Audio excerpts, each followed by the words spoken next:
Hello. Hi everyone. Hi TikTok, Facebook, Instagram, YouTube. Hey y'all, hey. Hey y'all, hey. And we said today is Autism Awareness Monday, like every Monday. But you're coming at your own risk. At your own risk. Your own risk. Today, yes. The gloves is off. The exactly. gloves is off today. Exactly. We are going to be talking about a lot about autism. There's not one specific topic or key part that we're talking about autism today. The whole show is about autism. So if you have a child who has autism or a special needs and you would like to join the Hagir network, the Hagir show, hit that invite button. Send a request and we will add you to the live. Last Monday we had 2 mothers who came on. And hopefully they're going to come back again. So Sarah and Roa, if you are here, hit that invite and we will bring you in. So, okay, let's just jump right in without telling you what to do. You know what to do. So today is stimming.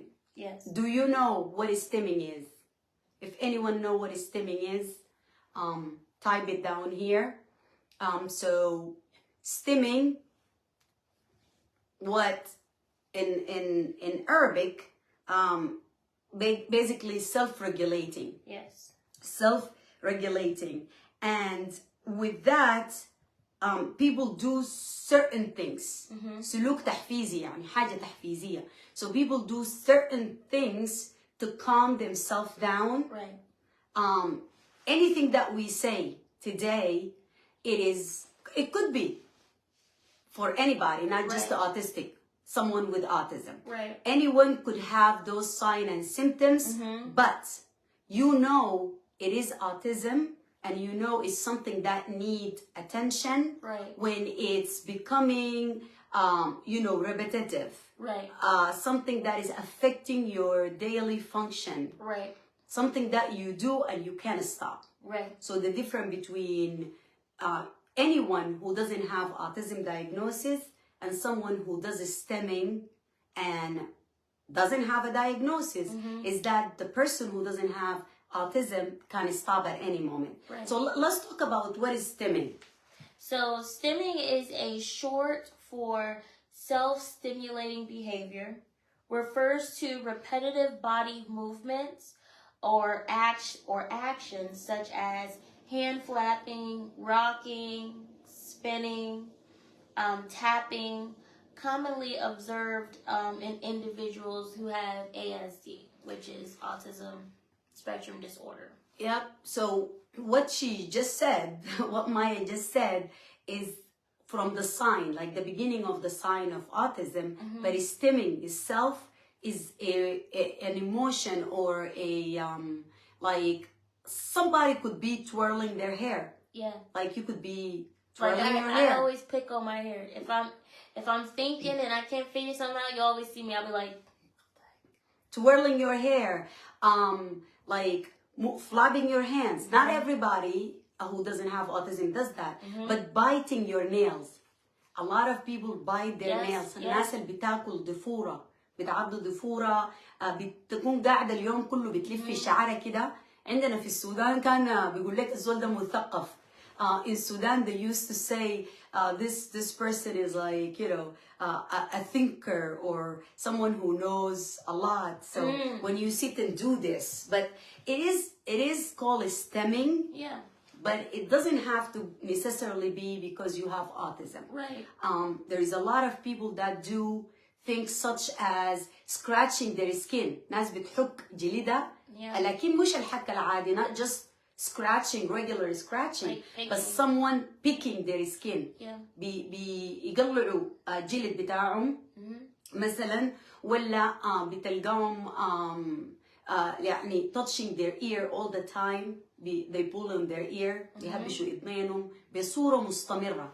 يا إخوانا, any sign we talk about is not something that you just do once and done. Right. كل الحاجات اللي بنقولها ما حاجة الزول بيعملها مرة واحدة وتنتهي. Right. But it's something that you do all the time to make you feel better. Right. That's why اسمها تحفيز, السلوكيات تحفيزية or stemming. right? Because it makes you feel safe. Yeah. Or when you are upset, it calm you down. When you're nervous, it calm you down. When you're stressed or you're in an environment that you're not familiar with, or you're not comfortable. يعني الواحد لما يكون في مكان هو ما قادر عليه وحاسس انه يعني ناس كتار, so many people around, and you get so anxious or you get so scared. So you do something. A lot of people do other things. Maya can go down the list, and then we will talk about why it could be autism and it could be just a coping mechanism. You have the list. I have the prevalence, the different things, and why. Yeah. So when we say stemming, it could be, they call it auditory stemming. يعني هو تحفيزي بالنظر. كيف؟ بالنظر ما زي الدفاع بالنظر حق ناسنا في السودان. ناس touching, ممكن you touch your ear, تهبش أذانك, that's auditory stemming.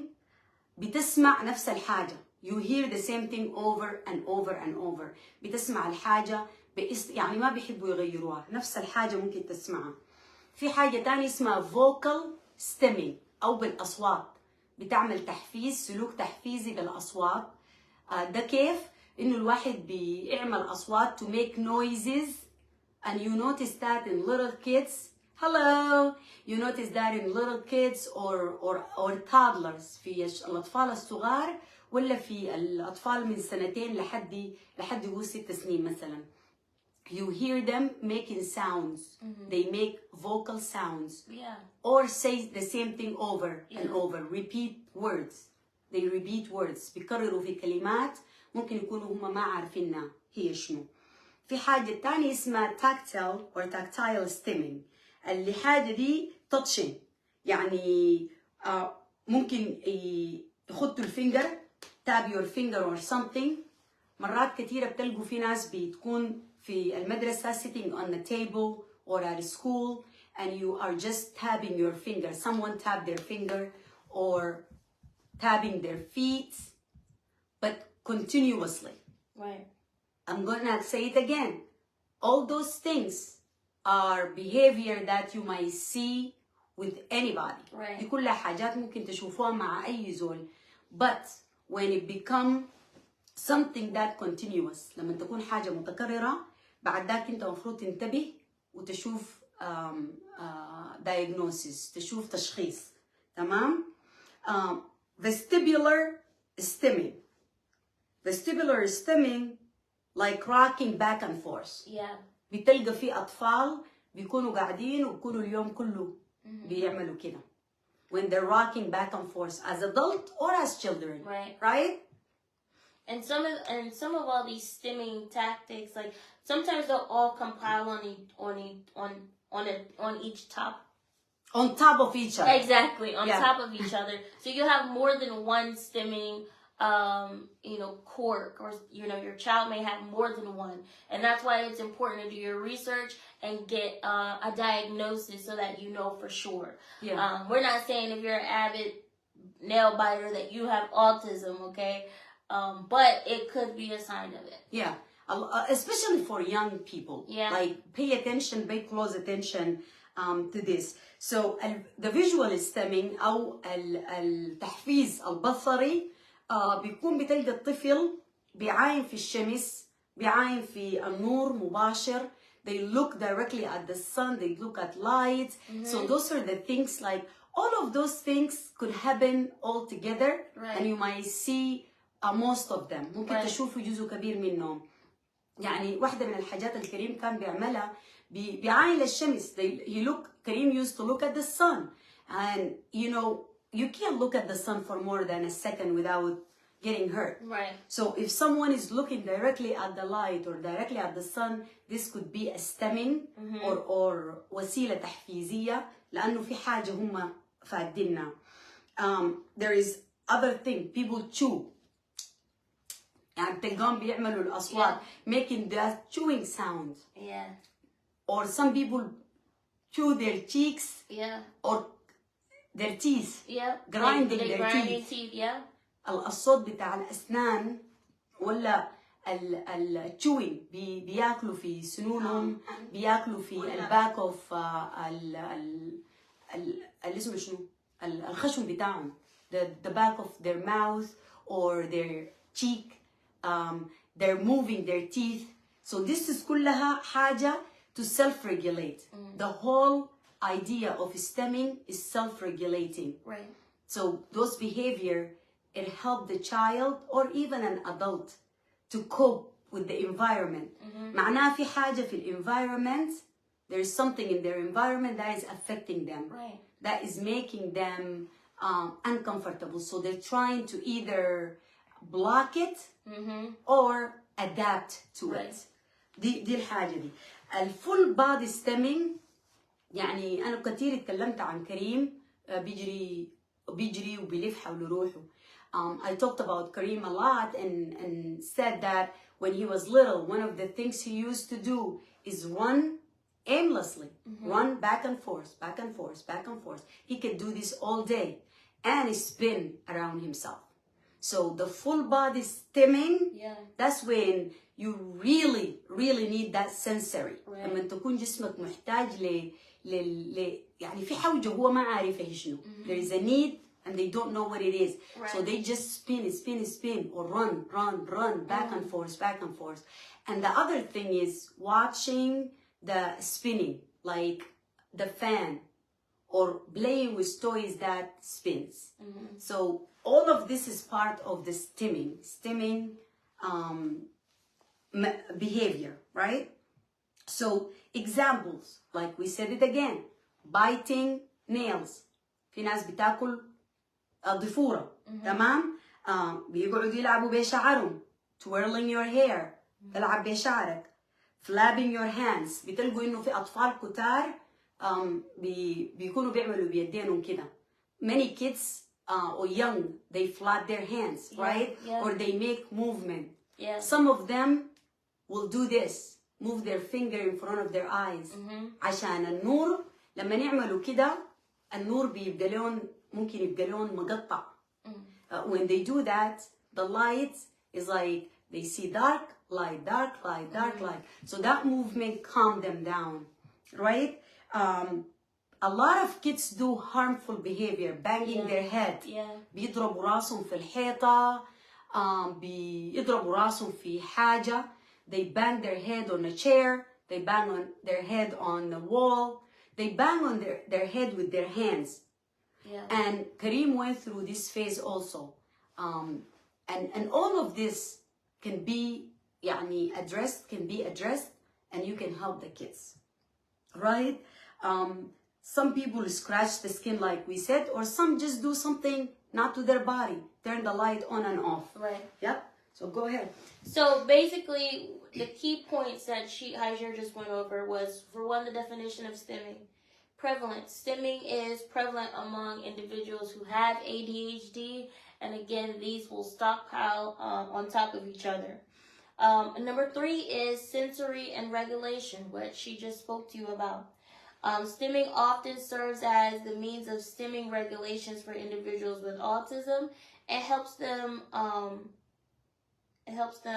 regulate their body. Right, modulate their sensory experiences by seeking stimulation by other things. So again, we are not saying that if you are doing any of these, you have autism, but you have to be aware when it comes to your children and be vigilant and seeing if they have these different quirks. When I was little growing up, I picked up my skin very heavily. Yeah. If I was upset or worried, and I have really bad anxiety. I've always had bad anxiety. So I would pick at my skin nonstop. I probably do have autism, probably. Or ADHD, a lot of people are undiagnosed. I'm definitely undiagnosed. But I did it too, and even as I'm older, I'll still do it. So this is basically when we talk about this, guys, we want you to know that we all could have some form of autism or have some form of behavior that we're aware of. Right. يعني معظمنا ممكن يكونوا عارفين سلوكيات بنعملها, things, behavior that we do to calm us down. Right.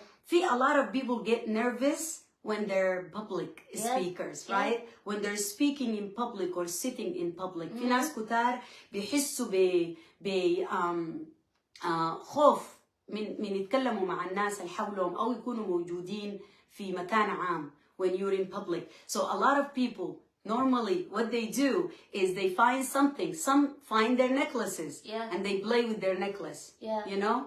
Some people play with their hair. Some people like will tap their feet or rock, you know, or rock the chair or do something to calm them down. So just when you think of a child with autism or even an adult with autism and you see them doing those behavior, please don't look at them as something, you know, bad.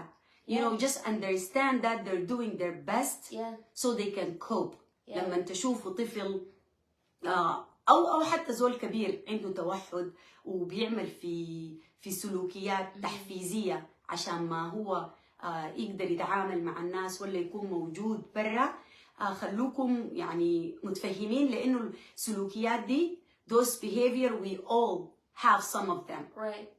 Just the child with autism or an adult with autism, they do it more often and they do a lot of them. يعني ممكن مايا قالت كانت بتجرح جلدها لما تكون متوترة. She scratched her skin. She used to scratch her skin when she's anxious, right?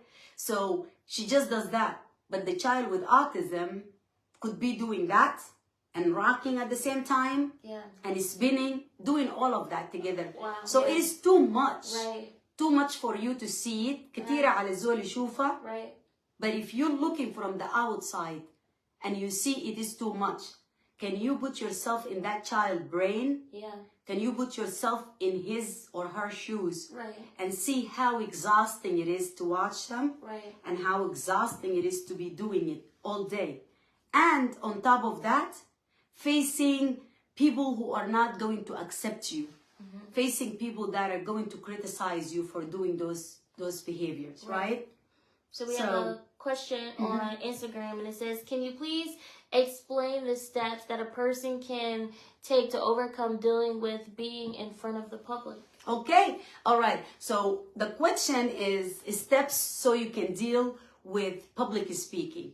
I'm good at that because I'm a public speaker, right? And don't get me wrong, I've been speaking to public since I was maybe 8 or 9 years old, doing poem and all of that. But that did not make me, like, you will never feel comfortable ever. You're always Any person that do public speaking will tell you anxiety is part of the job. So when you sit at the beginning, if you are in the middle of a large crowd, you're going to feel your heart beating faster. You might not be able to breathe, right? So try to do breathing techniques and it does work. So maybe close your eyes, take a deep breath in with your nose, out with your mouth. Do that. Try to count, honestly, in your head. You don't want to be counting out loud because people are going to look at you differently. But count, okay?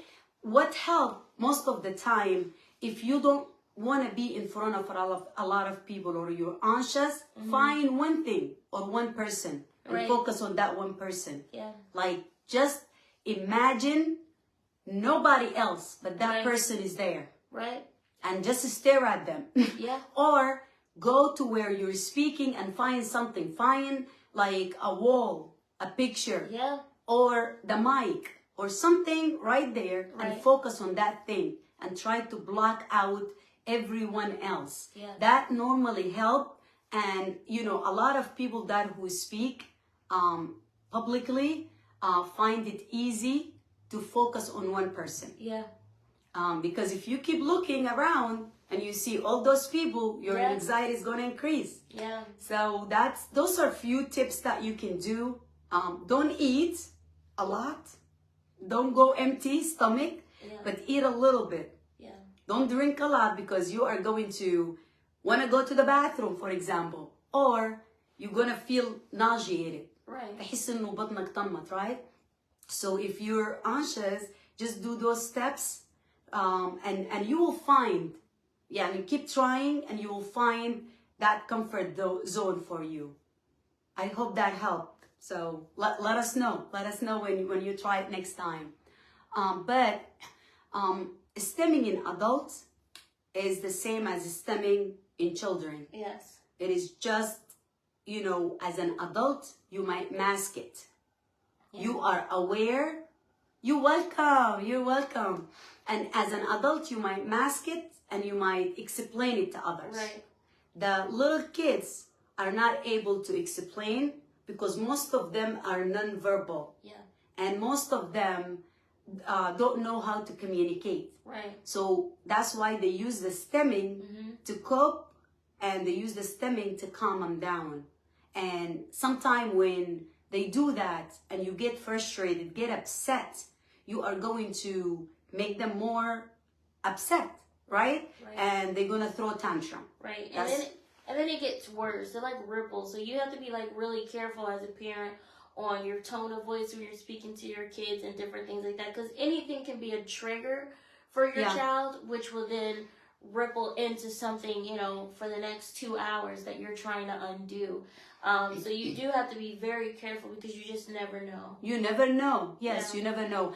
And one of the things that, you know, we saw a video earlier for a mom and her son was having like a tantrum and hitting her. Yeah. That's something any mother or father with a child with autism would tell you. Yeah. Kareem hit us all the time. Not intentionally. Yeah. Your son doesn't have to be verbal. Right. Violent. He doesn't have to be violent. But this is their way of communicating with you, that they want something and you're not hearing them. So they will slap you, hit you, do something. So what you need to do is teach them safe hands. Safe hands. Yeah. This, Kareem has learned this in his school, and practice it with your children. Yeah. If your child is hitting as a way of communicating, do this and teach them. This is called safe hands. Yeah. The therapist use this with all the kids. Right. And when they do this, they know that they did something wrong and they need to stop. Right. Always talk to them and say, gentle, you're hurting me. They're not going to feel it. They're not going to hear it, because part of it is that social and an emotional connection. They don't have that. So I could sit here and cry all day if Kareem hit me, but he's not going to know what he did. Right. It's not going to change anything. Right. So just speak, use your tone, calm down. Right. And when he was little, I used to, like when he does something, I scream and you react. Normally you're human. Yeah. So when you see something, when you get hurt, he pulled my hair, like he will pull my hair and I'm like, ah! I screamed loud. Yeah. And the therapist told me, she said, you're feeding into what he wants.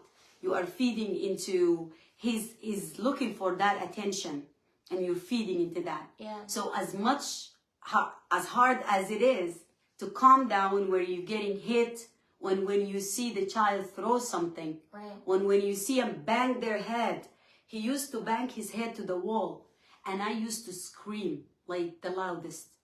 But she told me, no, that's gonna make him feel he's getting rewarded. Yeah. He's getting your attention, and he will continue hitting his head. Right. So then we start and we tried it. When he hit his head, calm down. Yeah. And you take him, move him to a different spot. Right. And just say no. Right. Calmly. And I'm not going to lie to you. I'm not a calm person. Yeah. I'm like, like I overreact. She's not lying, y'all. I'm not lying. So when he hit his head, I'm like, لا كر علي وب علي. I just scream and grab him. And that makes him want to do it more. Right. So it took me a while and I'm still not there. I still like catch myself before I scream at him when he hit his head. Thank God, alhamdulillah, هو وقف ضرب الراس. Thank God he stopped hitting his head. Yeah. but he's breaking. He's into hearing, and that's another part of the stimming. جزء من التحفيزي ده بيحب يسمع الأصوات. He loved to hear the sound of things breaking. And we, like Mama Marvi said, we hate Humpty Dumpty now. Humpty Dumpty sat on a wall. Humpty Dumpty had a great fall. This is becoming our nightmare because he will put stuff on the table and start singing Humpty Dumpty and drop it. And you cannot leave anything on the table. Cups. He broke our dinner. I had a picture of, he pulled down the whole thing. Shattered, glass shattered. And he laughed. So it is not because he's bad, you guys, you know. It is because this is to him a sensory. It feeds off his sensory deprivation. حوجتهم للإحساس ده حوجته للسماع. His need to hear that shattering sound. His need to hear the crushing sound. And that's why there is a lot of people sit there and just listen to videos, a car crushing, you know, a toothpaste and crushing some things. So. Yeah, and there's also a lot on like TikTok where you can see like the different signs of stimming and what children may do, and a lot of people take this information, like we had shared 2 weeks ago about the young boy named Cash on TikTok. And you know, a lot of people come for the parents, you know, this is abusive, or your kid's too big for you to handle, this, that, and the third. But there's a whole side where people let you see a glimpse into having a child with autism. Even this morning on the Hagir network, you saw what it's like, you know, in a night of Hagir trying to clean up, and you know, baby Kareem is, you know, he has his own mission that he's, you know, trying to accomplish. So like, we give you these different glimpses, and different families give you these different glimpses so that you can see. But what you do with that information afterwards is the part that, you know, blows my mind. Okay? Because as a parent, I would never say, oh, Hagir, no. Why are you doing exactly that? Why are you singing it? You know, like I would never do anything like that. But people are so quick to say whatever on the internet, to judge and to, oh, this is abuse, or you can't handle your child because they're pulling your hair. You don't know the circumstances. And children who have autism, this is how they communicate. This is like how they talk. Kareem went through a phase. They go through phases, right? So مشى جاته مرحلة هم بيجوا مراحل phases. كويس. He went through a phase where he will spit. Just randomly spit. If that spit come in your face, deal with it. Comes anywhere, you deal with it. And he will grab us and spit. جاته مرحلة بيتف. يعني he spit out. And I posted a video about that. If you go on my page or Kareem's page, you will see I posted a video of him spitting and stuff like that. So those are not things that we post because we like to show you disgusting stuff. No, those are behavior. It's real life. Real life. And those are behavior that our phases they go through because they have some need that they need to meet. And you need to be understanding to every step that your child is going through. He went through stages, steps or phases of biting. بيعضينا كان. He bites us.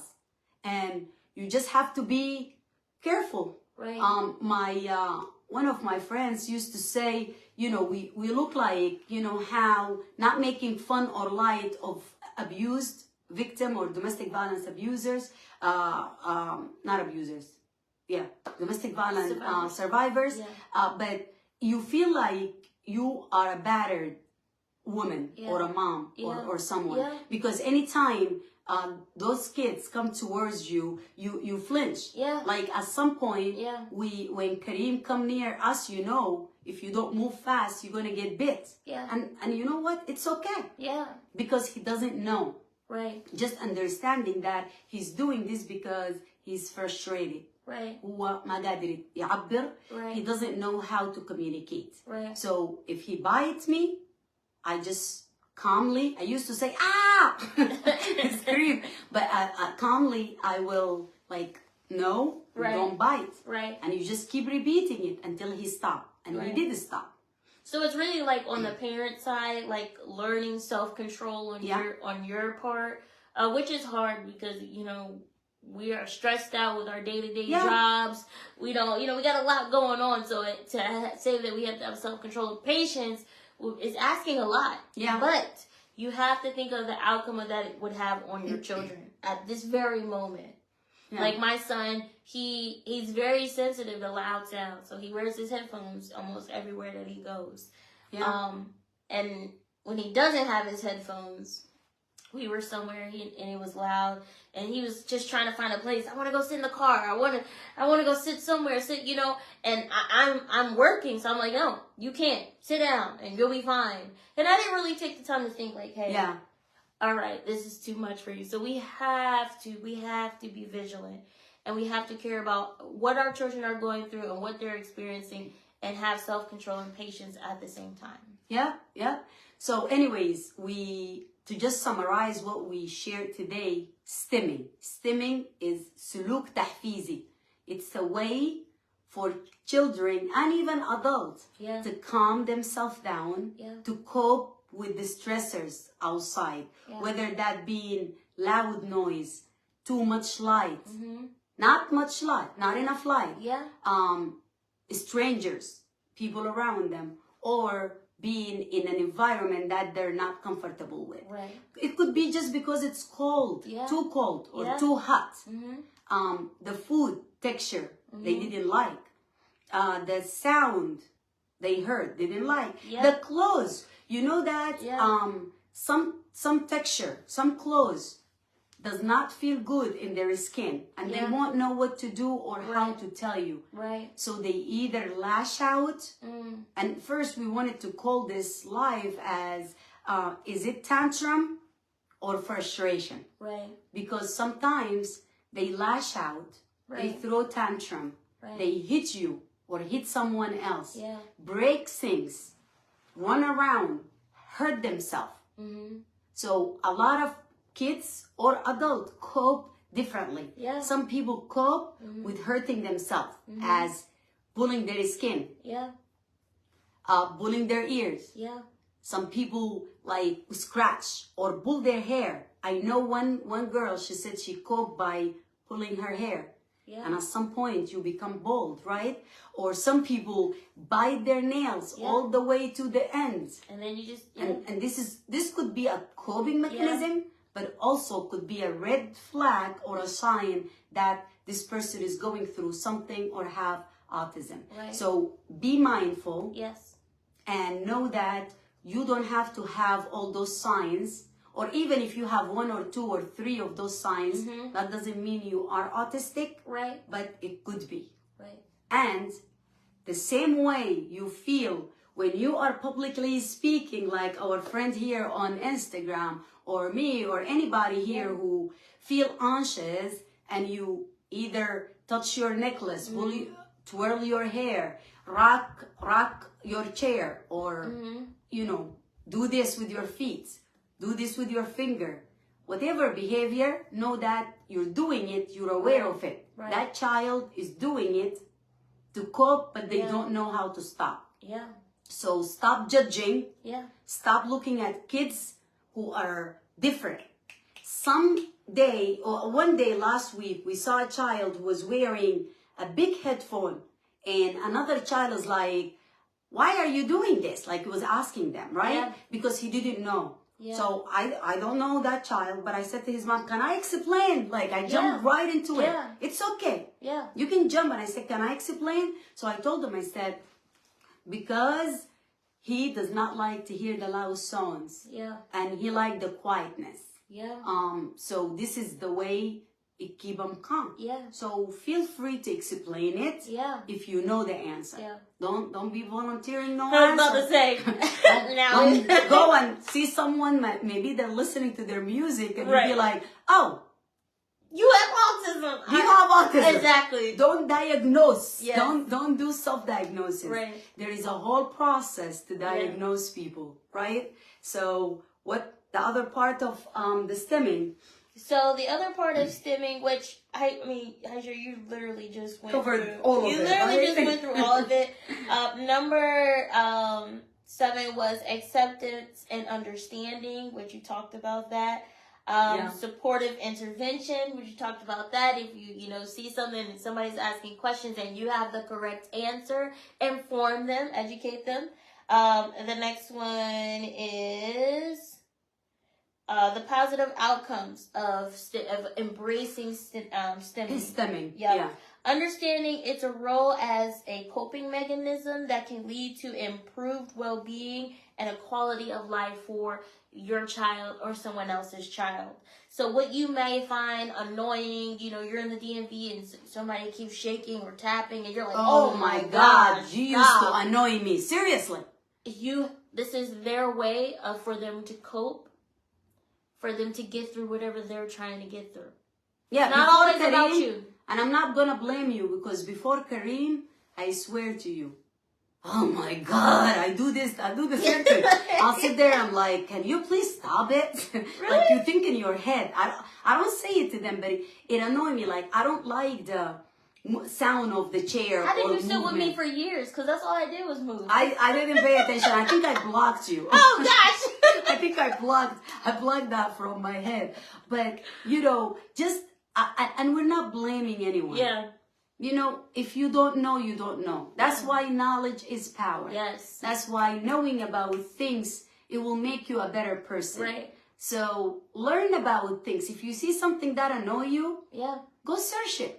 And you're probably going to find, don't go down the rabbit hole in the internet. Exactly. But learn about, signs and symptoms. Yeah. Learn about, and we have a lot of information about the special needs, Yes.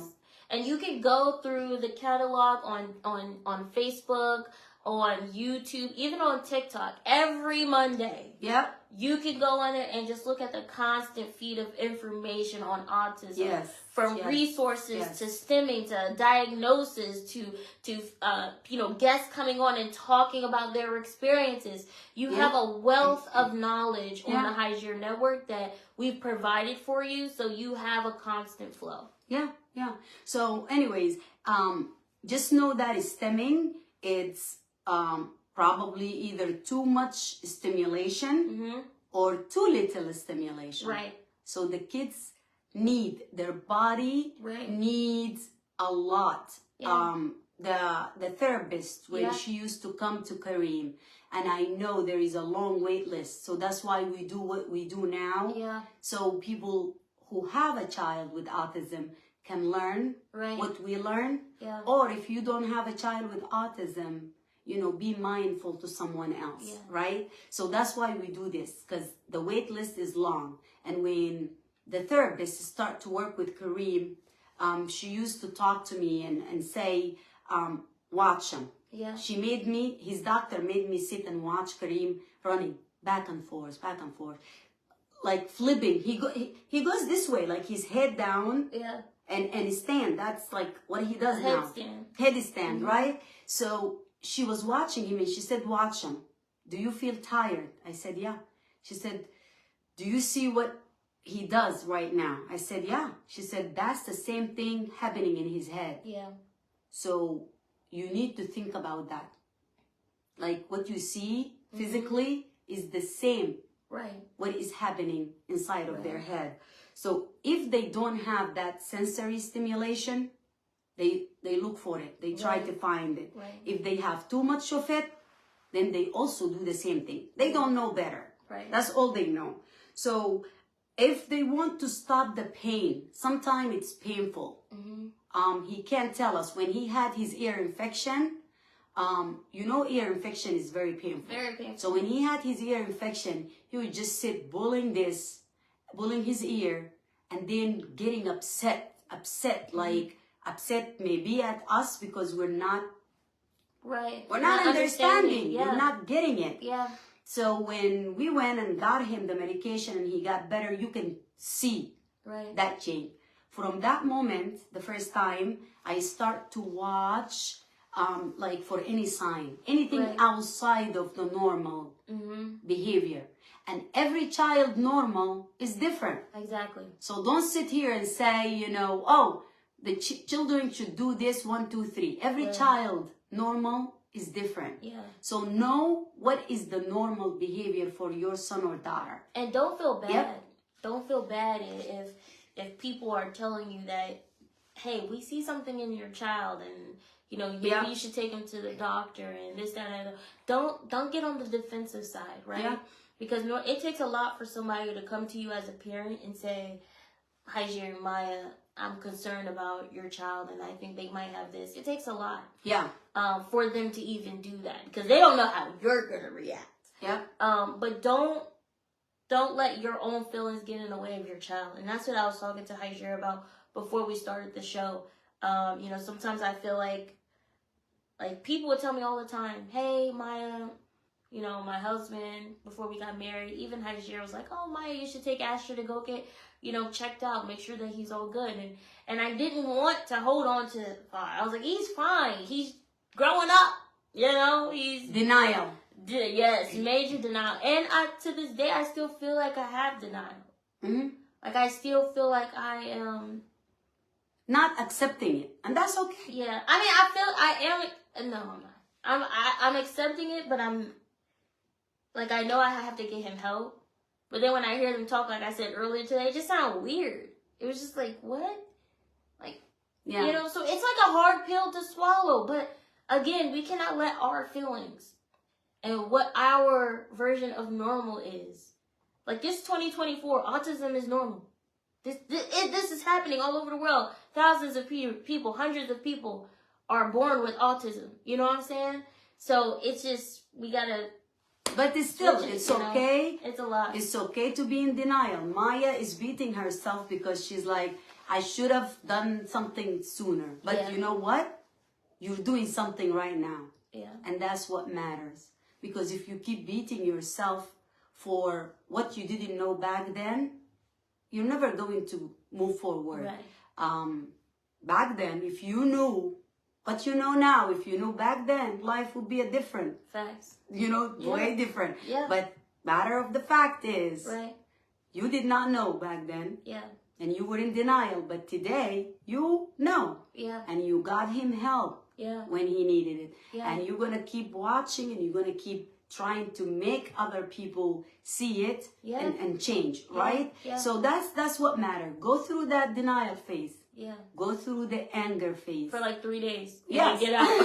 Get out. And then get out quickly. I mean, no. You don't have to get out quickly. Let your body do it. Yeah. But while you're in that denial phase, get help for get help for the child. Yeah. Get him diagnosed. Get him the therapy. Again, I'm going to say this every time.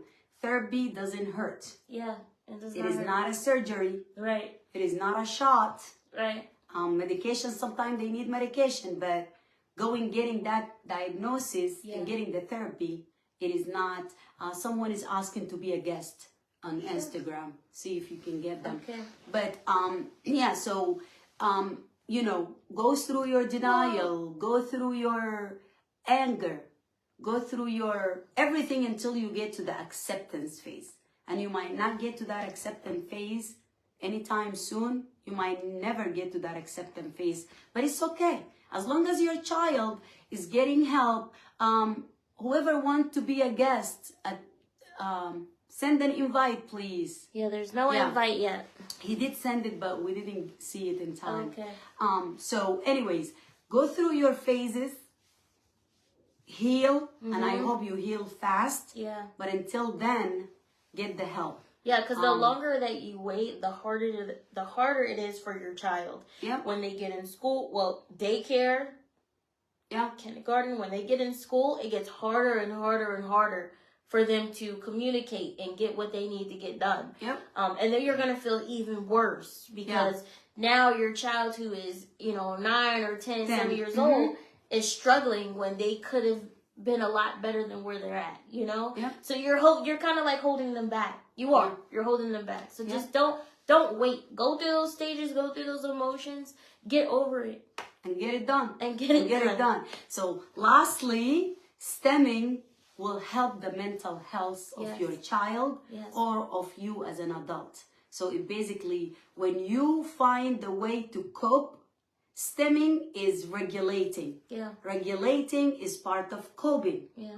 And coping is good for your mental health. Yeah, it is. So if something is bothering you, finding a way to accept it and finding a way to deal with it is coping. Yeah. Stemming sometimes help the child, regulate their sensory, their needs, feed that need that they have. So at the end, it helped their mental health and it helped their well-being in general. So anyways, we come to our conclusion and end of the day, and I hope you all benefit from the stemming, from the autism awareness. We are here every Monday for autism. Yep. We will discuss different topics. Yes. So join us, and like Maya said, come on your own. Come at your own risk. Come at your own Whenever risk. you come on the show, come at your own risk. Yes, okay? yes. Because you don't know what you're getting. What we're going to discuss. Yes. So, but anyways, you could be doing anything with your time, but you chose to be with us, and we don't take this lightly. Thank you for being here. Thank you for being the change that you want to see in the world. Thank you for the love, for the support, for the sharing, for the subscription, for the likes, for just trying to be a better version of yourself. Yes. And we will see you tomorrow for awareness, violence awareness. Yes. Okay? Bye, guys. See you guys. See ya, TikTok.